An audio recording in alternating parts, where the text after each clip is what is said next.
Mi que bisa, opikla, mi nota aquí nang pa atacar ningún partido político, ningún departamento o ningún persona. Mita papia tocante cosnan com maior tá passando a din. Mita dispuesto para escuchar também. Se tem informação que me não sabe, me que tende explicação. Se tem regra que me não conhece, me que compreender a regra. Se tem algo que me a compreender o bes, me tá dispuesto para escuchar e corrigir.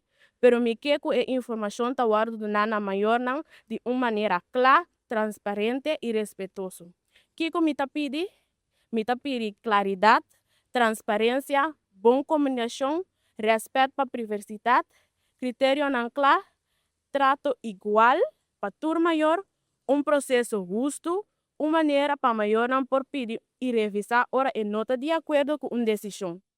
Mais atenção para a situação real de maior não e na Yunnan.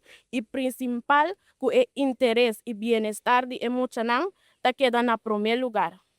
Minha pergunta final tá como nós por melhorar o processo para segurar que o turno maior está ganhando o mesmo trato, que o critério não está claro, que o maior não está informando a tempo e que hora que tem problema ou rechaço, o maior não está ganhando uma explicação clara e uma possibilidade para pedir revisa.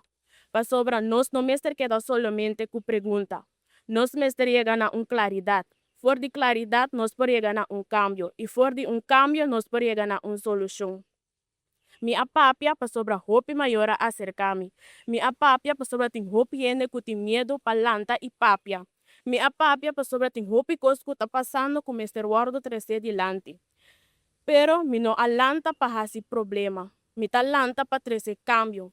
Mi no ta papia pa atacar. Mi ta papia pa ganhar claridade. E mi no que nos queda solamente papia tocante problema. Mi que nos chega na solução.